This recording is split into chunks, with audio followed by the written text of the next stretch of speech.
Andrew, how are you? Quite deeply affected, to be honest. I read your one of your tweets. There's a few of them. They're pretty strong statements that you've made. One of them says it's not only Charlie, there's a list, they're coming for the rest of us. What do you mean by that? We no longer live in any kind of civilized political discourse. The left and the right are not arguing about interest rates or economic policy. This is a complete different worldview. These people lack spirits and souls, and they believe that anybody who disagrees with them or says a word counter to their narrative deserves a bullet in the neck. This is no longer political discourse. This is a divide which is much larger than most divides, which caused endless wars across the planet. And Charlie Kirk was killed for being the good guy, for being the nice guy. He hasn't been nearly as inflammatory as I have with many subjects. And they believe we deserve death, and they celebrate the death of Charlie Kirk in a disgusting, inhumane manner. Let's not forget, because it's easy to forget, attempts. Not only did they try to kill Trump, but we forget it because they were unsuccessful. They tried to kill Nick Fuentes. We forget it because they were unsuccessful. Did you even know they tried to kill me? Type Andrew Tate knife attack. Last month, somebody put on a high-vis vest pretending to be a builder, trying to get access to my house with a blade. And when he was identified, started slashing randomly because he couldn't kill me. So I'm on a death list also. And the media is spinning and hyper-radicalizing low IQ people into attacking anybody who has a worldview that's different to theirs. The media is absolutely, completely complicit. And I would argue that very few people on the planet had larger voices for the masculine youth than Charlie Kirk. If you want to say some names which are possibly up there, it's myself and Nick, and we've already had attempts on our life. This is disgusting. And this is no longer a political divide. This is no longer about policy. This is about good and evil. This is about right and wrong. This is a war. This is almost an unfixable problem. When people are laughing and celebrating a father dying in front of his children because he disagreed with their worldview, especially when their worldview is wrong. Let's analyze as professionals. If you're going to sit and tell the world that men can be women because they put on a wig, and they believe you deserve a bullet in the neck the second you disagree with them, they are fighting objective reality. You can't agree or disagree with these people. Where is the political solution for people you cannot agree, disagree, conversate, or debate with? You tell me how we have a political solution to this. I'm on a forever kill list, as was Charlie, as is Nick, as is Trump, as is anyone who tries to enforce basic reality, as is Elon. Elon saved the world. He's trying to make humans multiplanetary, and people will laugh if he dies. Do you understand the spiritual sickness we're discussing here? This isn't politics. This isn't policy. This is a complete lack of souls. You know, people often attack me for toxic masculinity, and the masculine essence in and of itself always had respect for their adversaries. When you finish fighting, you shake hands.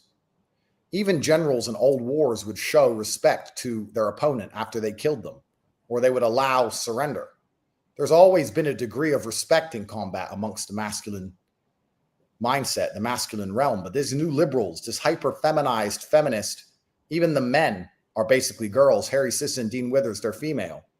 They have no respect for the sanctity of life. If somebody annoys them or disagrees with them once, they believe that person deserves to die and they celebrate it. That's not the masculine way. My worst enemy could die. In front of his children, I would do nothing but support his family. I would send them money and make sure that his kids could eat. My worst enemies. We are living in the most disgusting period of human history. This is absolutely disgusting. And I don't see a political solution for these savages who are perfectly prepared to kill and celebrate over a few words. And the fact that I'm on a kill list doesn't bother me. It's not about me. It's about Charlie. The fact that he was the nice guy. So you can't be a nice guy to these people. They will kill you. What are we supposed to do here, Mario? I'll read a tweet that he said. He said, assassination culture is spreading on the left.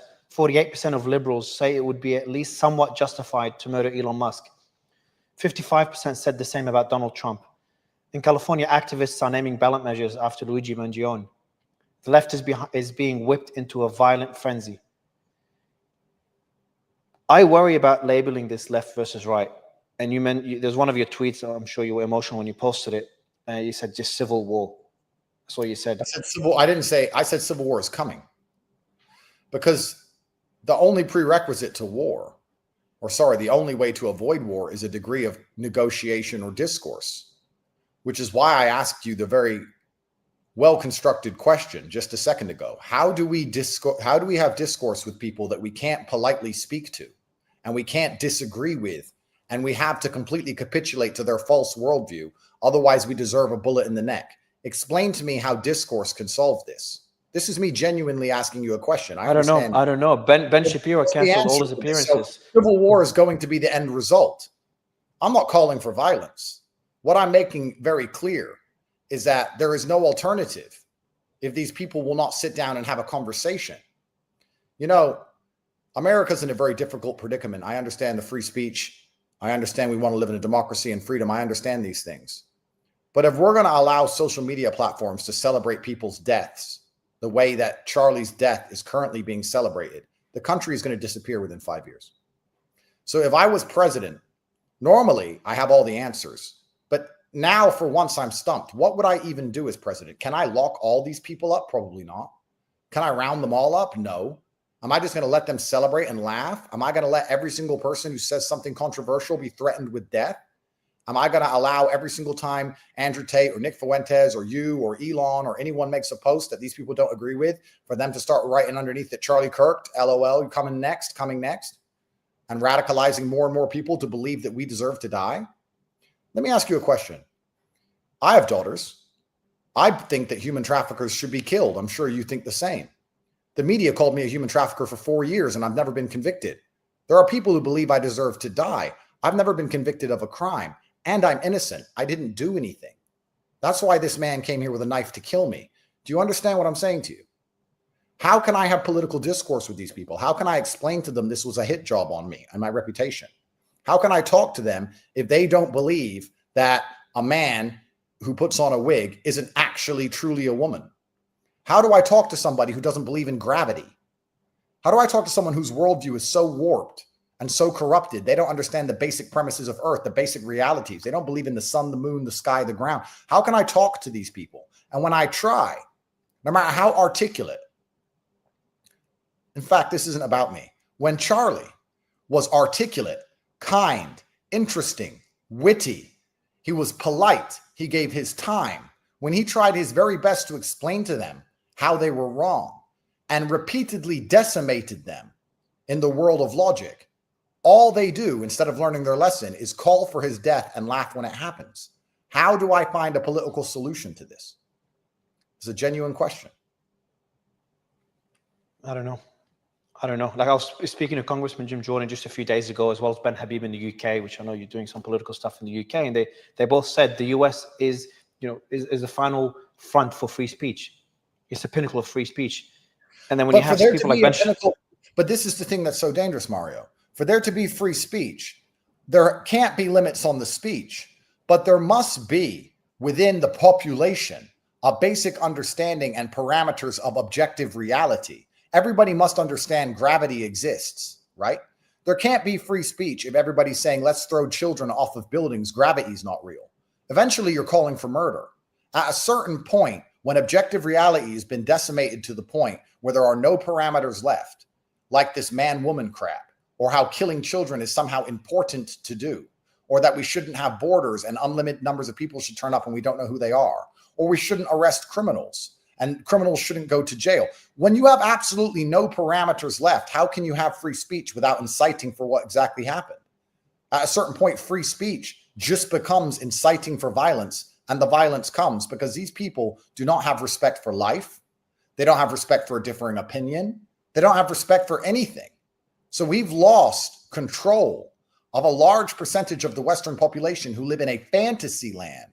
And in their fantasy land, they think people deserve bullets in the neck unless you also drink the Kool-Aid. What is the political solution to this?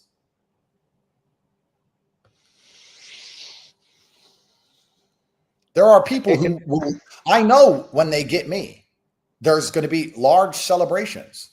And people are going to say, he said women can't park cars. He deserves to die and orphan all his children because of a joke. But they will make jokes about Charlie Kirk's death. And they don't care, and they don't see the hypocrisy in that. These people are soulless. The West has lost its soul. There is no honor left. Not even the basic masculine dignity of showing respect to a fallen enemy. Nothing. There is nothing left. I want you to speak to Elon. I want to get on the rocket and go to Mars. I am completely heartbroken. Not just because of Charlie. Not just because I know I'm next.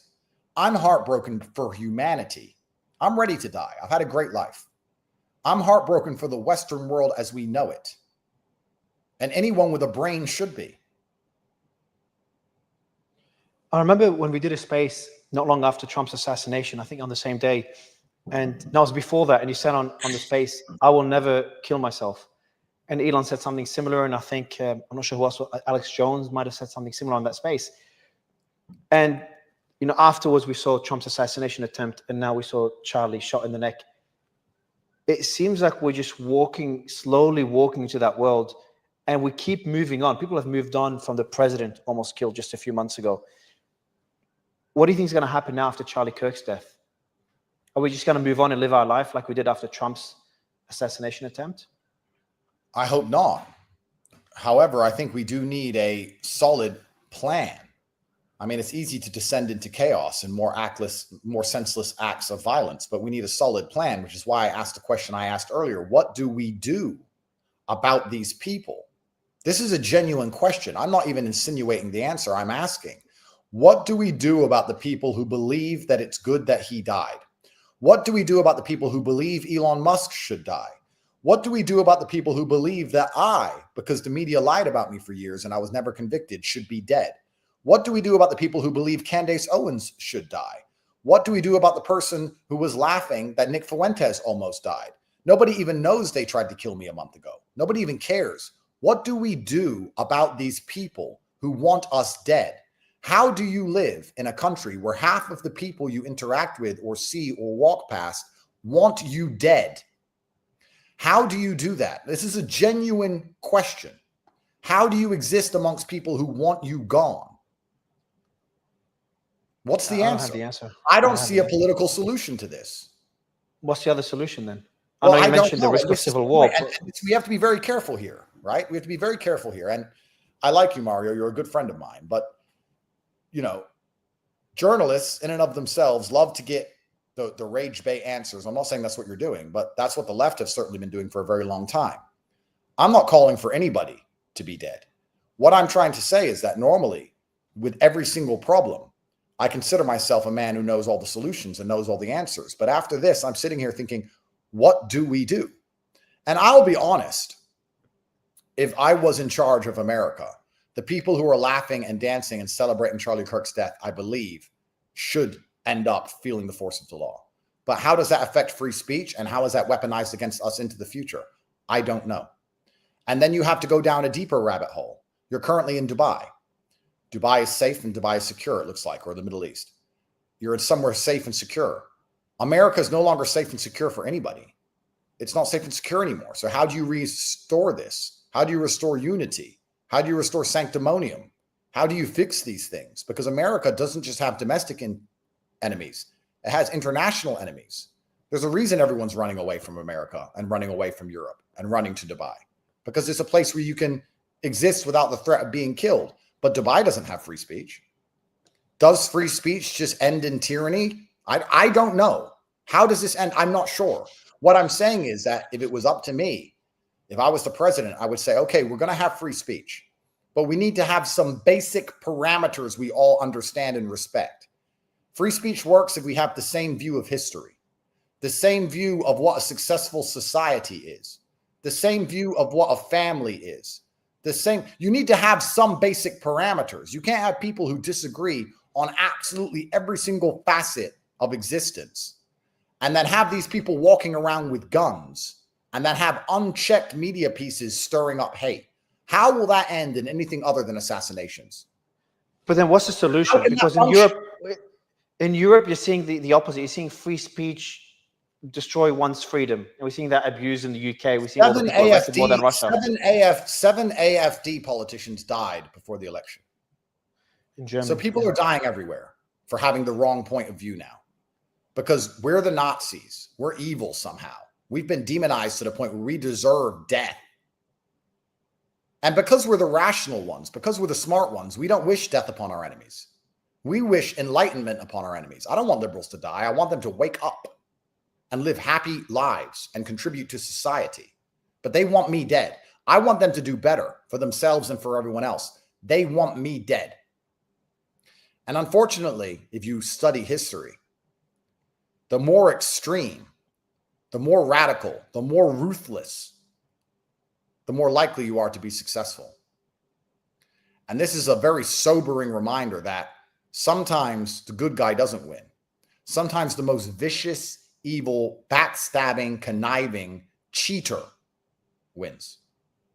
And as we remain rational, as we respect the Constitution, as we turn the other cheek, as we live and let live, as we say, well, these stupid animals with their soulless TikToks deserve the right to say it. As we do all of these things, we are signing our death warrant. What happens to free speech now if the people that are speaking are just worried to speak out? You got Ben Shapiro canceled his appearances. I was with Cenk yesterday, one of his hosts canceled their appearance. You've got all these different people increasing their security. Probably more will continue canceling appearances. What happens to speech if everyone's too scared to say the wrong thing and end up like Charlie Kirk? Couple that with AI and you can't even tell who's real and who's not online anymore. So it's not even like you can turn to the internet because half of it's fake. We are descending into a nightmare, a technocratic, communistic nightmare. And we're not far away. And for once, I do not have all the answers. I don't know. And you know, it's interesting. It's very interesting because the human psyche is very prepared to give up its freedom for safety. COVID was a perfect example of that. You're in the Middle East right now. I'm a huge fan of the Middle East. It's amazing how instantly when you have a family and children, you're prepared to give up your ability to speak freely if they guarantee you safety. And there are some countries that do that. There are countries which will guarantee you physical safety if you don't say the wrong thing. And they're going to become more and more attractive to Westerners who realize that saying the things that need to be said to save the country, the people you're saving don't even respect it. The people you're trying to save want you dead. Do you understand that when I make policies for Bruv, talking about how to save the United Kingdom, British people tell me I deserve to die for saying that I want to improve their economy. Elon tried to save the world and they want him dead. Imagine how Elon feels. Imagine being Elon and risking your entire fortune and all your life to buy Twitter, to allow people to speak freely, and then they just insult him all day. Do you have any idea how much faith he's lost in humanity? Do you blame him? Some people are just so soulless and so lost. Some people are so hopelessly dependent on the system, they will fight to defend it. They are agents of the matrix. And you know, I want to talk from a personal perspective here. What Elon did was so amazing when he opened up X, because he's a very rich man who didn't have to do it. I'm nowhere near as rich as Elon. But I tell you, for a council estate kickboxer from the poorest town in England, I've done all right. I have hundreds of millions. And then I tried my very best to wake people up and tell people the truth and tell everyone at home how this world really works and how they have to resist enslavement. And sometimes you see the amount of backlash you get and the amount of hate you get from the people you're trying to help. And you understand why the elites just take their money and run. You understand why they just take their money, go to somewhere quiet and private, and leave the serfs in their slavery to just suffer. Because the serfs rejoice when bad things happen to you, because they're too afraid to get into the arena. A coward will always laugh at a gladiator who loses, because the coward feels an innate shame for his lack of bravery.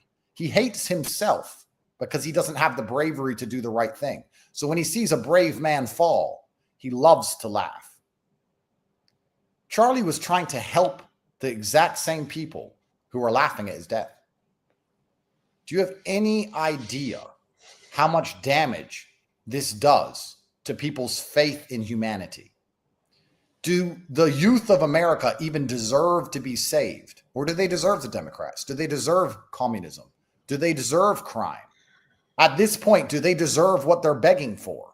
How many of us should die trying to save these people? Elon lost so much trying to save them. Who says thank you?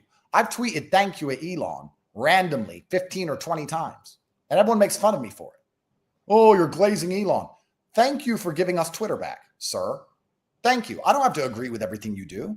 I don't have to agree with everything you say. I don't have to like you. I don't have to know you. Thank you for giving me Twitter. Is that really an alien concept? Basic fucking respect? Is that the place we are on the planet now?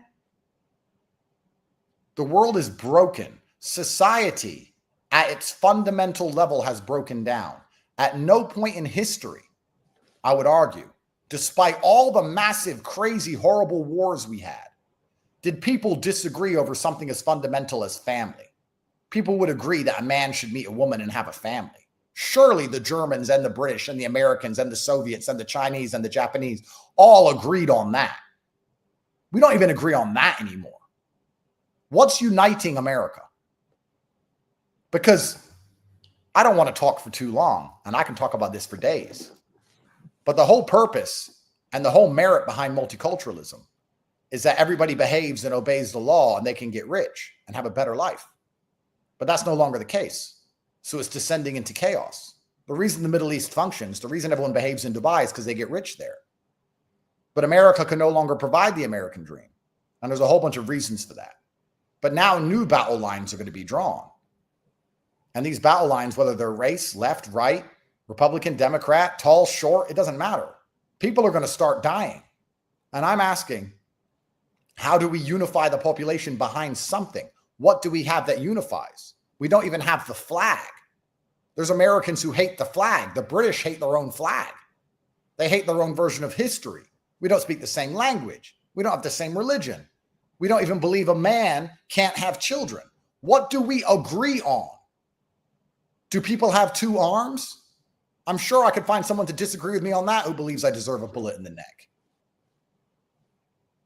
What do you think about Trump's policy when it comes to crime and sending the troops on the streets? Do you think that he'll double down on that policy? Do you think it's the right thing to do? Do I think there should be law and order in the cities of the richest country in the world? With National Guard? Do I think there should be law and order in the cities of the richest country in the world? I think it's a miracle that America has stayed as prosperous as it is when it's basically a permanent, never-ending war zone. You know, when I first got free from my Matrix attack and I flew to America, I expected a hero's welcome. Instead, the DA and Ron DeSantis attacked me. And part of me, I wasn't scared of them because they're liars and they're cowards. But I was heartbroken because I'm an American who faced unfair treatment at the hands of a foreign government. And when I return home, I'm once again attacked by the political class. And while asking some people why this happened, they said, oh, it's because Trump didn't endorse Ron DeSantis's wife and he endorsed Byron Donalds and there's some internal division and you flew to Florida.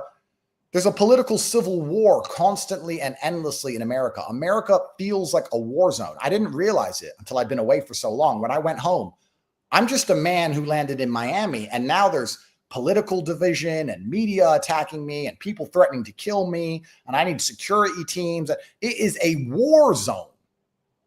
What unites anybody? Doesn't Ron DeSantis understand innocent until proven guilty? At least. Have we lost that now? Has he ever apologized to me? Remember that back in February? Nothing's happened. Yeah. Have you heard an apology? I haven't. But people are coming to try and kill me because of it. No apology from him. If he was half a man, he'd apologize to me right now. Never going to come. It's a constant state of civil war. We have nothing left. What do I even preach in my messaging? Go to the gym, get strong, get rich, be successful, stick up for yourself. Even that is considered somehow bad by a large swath of the population. Well, then what can I teach? If I can't say be healthy and don't die, what can I say? If I can't say go be successful and take care of your family, What can I say? Am I supposed to do what most rich people do? Take my hundreds of millions, delete my Twitter account and vanish and leave all of these peons and peasants to suffer? Because that's what rich people do, because the mob is ungrateful. Every single person who watches this needs to tweet a thank you to Elon Musk. Every single person. Oh, but I disagree with him on whatever. He's the most powerful person in the world. You're a nobody. Say thank you. The world has lost everything. It's lost its gratefulness. It's lost its decorum. We've lost our respect. We've lost any kind of unifying, binding factor. The Western world has collapsed in real time. We are in a war. And it's not just a domestic problem. I want you to understand something, Mario. It's not just a domestic problem. Our enemies don't have this problem. Who's our enemies? Who are you referring to? Can we put them in a bucket, or is it more of a mental? Well, instead of enemy, let me say competitors, because the world is endless competition. Russia doesn't have this problem. China doesn't have this problem. India doesn't have this problem. Would you want to live in China though? I'm not saying I do. What I'm saying is, in the global competition, which is forever ongoing, we have a population at permanent civil war trying to compete against a unified population which outnumbers us 4-1. Where is the ending to this? And if all these liberals who want to complain and cry about authoritarianism under the Republicans are going to really hate the world when America falls. If we don't unify, if we don't get behind some idea and stick up for ourselves, the domestic problems are the least of our worries. We have international issues which are encroaching on us in real time. Do you understand what I'm saying? The Western world is going to implode. There are external forces. There are internal forces. This is the end of empire. Is that a flaw in democracy, a flaw in the concept of freedom? One that, we cannot pinpoint the solution to it, but we're witnessing that unfold. As you said, Dubai doesn't have the freedom that the US has, but it is safer. It is a place I can walk around and not worry about having security. In the US, I'm sure you'd think twice now after what happened a couple of days, or what happened yesterday. In Romania, well, all systems are broken. Democracy is a good system, but it becomes corrupted. And obviously, dictatorships are not a perfect system either. All systems eventually collapse underneath the weight of their own ineptitude, because all systems are inept. And it is a circle in which democracy falls to a kingdom of some sort, where we find a savior. And eventually, when the king dies and he's replaced by someone inept, we then call to choose our own king, and democracy returns. I'm not saying I have the solution to this, because all empires have fallen the same way. What I'm saying is, and what I'm doing is lamenting the end of democracy as we know it, because it is happening in front of our eyes. You may sit and say it's not happening, but it is. I'm not saying I know what the exact solution is, but I'm saying that it's very sad that it's happening, even if it's unavoidable. And perhaps, if I were to think about this rationally, considering that all democracy falls in the end, we should at least try our very best to retain our morality, retain our humanity. So if it damages democracy to lock up all these clowns who were laughing at Charlie Kirk, well, democracy is over anyway. So we need to at least reinstill our morality and humanity by teaching people that you don't laugh about the deaths of a father in front of his kids. I would at least do the moral thing. And the moral thing is to let these people know that this is not acceptable. That is not a human way to act, irregardless of politics. That is inhuman. So where would you live? Romania, you're arrested. You had someone try to kill you a week ago. The UK, you had a comedian arrested a few days ago for a joke he made. Other people arrested for things they tweet. In the US, Charlie Kirk killed, people celebrating his death. We're talking about Europe. We're talking about the US. I come from Australia. At least there's no bad news there, but censorship is starting to get traction. There's a lot of bad news in Australia. And that's what's so scary. Yeah. Well, that's what's so scary. Where do we go, right? When Rome was falling, I'm sure the Romans who believed Rome would never fall, because it's Rome. We've been in charge for thousands of years. We have marble, these big, beautiful marble constructions and gold-plated towers. How can we possibly fall? I'm sure once they understood the decimation was coming and that Rome was going to fall, they asked themselves the same question: where do I go? Where is there to go? And there's never an answer. Where are you going to live after? I don't know the answer to the question. My intention is to return to America. That's my intention. but I'm going to catch a bullet sooner or later. But what else can I do? Where else can I go? I'm not Chinese. So what do you want me to do? I can go to China and hide, but that's not who I am. I've got a lot of critique on China as well. If you There's speak out critique too on much, everywhere. There's critique on everywhere, but I'm not Chinese. I'm American. So I'm talking about the American system. I'm talking about the complete lack of souls in the majority of the American youth in the world today. What did you and Tristan talk? What was your first reaction when you saw the assassination? Well, I saw that he had been shot. And I said to Tristan, Charlie Kirk was shot. And he said, no way. And then I saw that he was stable. And then I saw the video. And I said, there's no way you can make that. You can't make it. As soon as I saw the video, I knew. At that range, you'd be better to take a bullet in the head, because the bullet would have slowed down enough. Maybe your skull could have saved you. Neck, it's too soft. He bled out. He was over. I knew it instantly. And my heart broke. I don't know what else to say. It's easy for me to get angry and scream at these liberals, but there's no point screaming at a soulless. It's like screaming at a tree, these people. They have no soul. They're not sentient. There's no point screaming at them. My heart is broken for Charlie, for his family, for the Western world as we know it, for the country my father served under, for the country I was born in. My heart is broken. I don't know what else to say to you. The world as we know it is over. And the people who are cheering for his death want you dead too. And they want me dead. And unfortunately, if you study enough history, these people are psychopathic enough to get what they want. Because it's not about good and evil. It's about motivation. It's about who is prepared to do the most heinous transgressions to win. If you're playing a game, cheaters win. And they're going to cheat.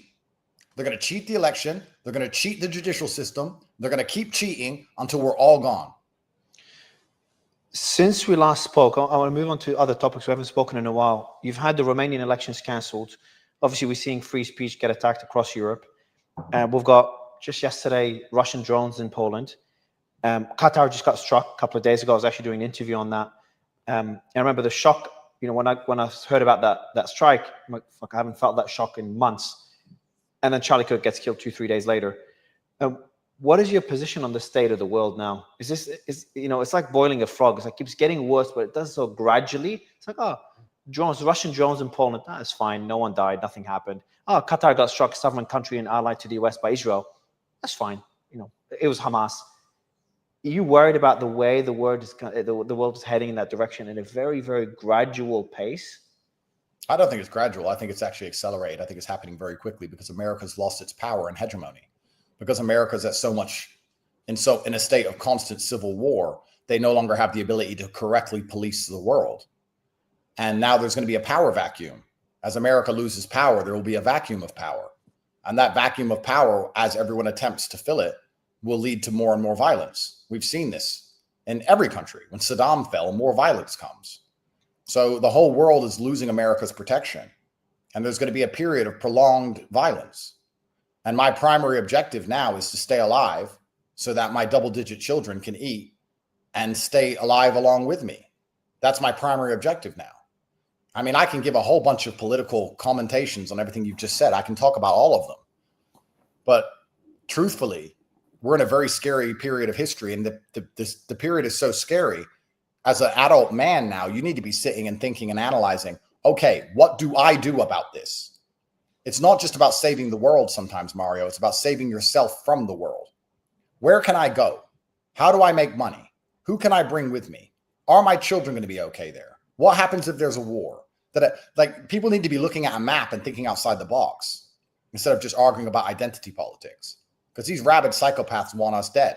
And as America collapses into these civil disputes, these domestic disputes, make no mistake that our international competitors are enjoying this. Let's be honest. Let's play game theory. Let's play chess. Is Charlie Kirk's assassination good for China? Bringing divisiveness in the U.S. America stable and united or not? I don't know. One could argue no. Well, there's a fair argument to be made. No, I don't have any problem with the Chinese, but this is just the way the world is. So we're Look, looking weaker and weaker. all America's rivals, all rivals to democracy, have just been celebrating for the past year. Well, there you go. And the people who want us dead, they don't want democracy anyway. You know, they're the ones who want communism. You know, So I was talking on the day, you know, I was just talking to my team about it today. I was just on the day that happened. I was just speaking to my team about, you know, crime here in the UAE. I'm like, are the figures correct? Is it really as safe as people make it out to be? We were having a discussion back and forth. And then hours later, Charlie Kirk got killed. And then before that, the Hamas delegation got killed in Qatar. There's a feeling I'm starting to get is that no matter who you are, including the president of the United States, it's just safety is becoming an illusion, especially with the ability to track you anywhere you are. Have you chatted to Tristan about, hey, should we continue doing what we're doing? Should we continue being as outspoken as we have been? Should we get into your British politics as you announced a couple of weeks ago, a few days ago? Have you considered changing your path completely? We've had this discussion, but our only option is to disappear completely. They're never going to forgive me for making the capital crime of having an opinion. And I'm never going to capitulate and apologize for anything I've ever said because I meant it. So I can disappear completely, or I can continue to fight the good fight. But history doesn't remember a coward. Charlie wasn't a coward. Charlie gets to be immortalized, as a real man should. If Charlie was alive and you were to say to him, you can disappear and admit that the transsexuals were right, and you can sell out, or you can die on stage like a man and become a martyr and become a hero that is remembered for eternity, I believe Charlie would have chosen this option because that's what men do. So I have absolute respect for him. And I know what's coming for me, and I'm not running from it. What do you know about the person that tried to get into your house? I know that they wore a construction outfit and they pulled out a machete and attempted to, and they attacked one of the people who were building at my house, one of the legitimate builders, once they couldn't get to me. They were arrested by the Romanian police, and I've heard nothing from the police since, despite repeated attempts for information. I don't know who he was. I don't know where he was from. I don't know what he wants. The Romanian police have no time or energy to tell me anything about that. They only had time and energy to mess with me for 4 years without any kind of criminal case. I don't understand any of it. All I can do is sleep with a gun under my pillow, have guys with guns all around my house, and have a gate which doesn't open unless we've ID'd you in advance. What else can I do? Like, well, this is the life I live now. Why? Because the media said I'm a bad person. Who have I sold drugs? Have I killed anyone? Why am I such a bad guy? There's people on Twitter right now saying Andrew Tate's a bad guy. Why? Because I have a differing opinion to you? Did I send young men to go die in foreign wars? What have I done? I made a joke. Oh, I said women couldn't park. Oh, well, yeah, sure. Put a bullet in my neck. And these people truly believe I deserve it. They're savages. What's happening with your investigation now, with your case now? Don't know. It's not in court. You're still sitting in limbo in Romania? No, I'm free. I can go anywhere I want. I'm just here because I want to. I'm not scared of the Romanian state. I know they have no case on me. I know I've done nothing wrong. I said at the beginning of this that you'll all see it fall apart. Everyone who's trying to say I'm going to go to jail is going to one day look back in the mirror and realize they were an idiot. I saw the case file on day one, and I saw how stupid it was. You can't tell me that I forced the mother of my child to have a child. And you can't tell me that because my friend has TikTok, she's human trafficked. It was ridiculous. So ridiculous, even the most corrupt state in Europe couldn't put me in jail for it. I'm not scared of these people. It's a clown show. Anyone who believes it's an idiot. It's a complete clown show. It was a setup by the Matrix. The British Foreign Office wrote to the Romanians in 2023 saying that he is a problem. Can we get him off the internet? The British Foreign Office ordered this. And the Romanians complied because they don't care because I'm not Romanian. It was all a setup from the beginning. Anyone who couldn't see through it from day one needs their head checked. So I'm in Romania because my house is here. And if they want to come arrest me, they can do it. Mario, I'm not a coward. Do you understand? I'm not afraid of these people or anyone else. So I'm here in Romania and everyone knows where I live. Come get me. But they're not coming to get me, it seems. And they're not sending me to court either because they know they have nothing. If you were invited to go speak at a conference in the US, would you do it now? Sure.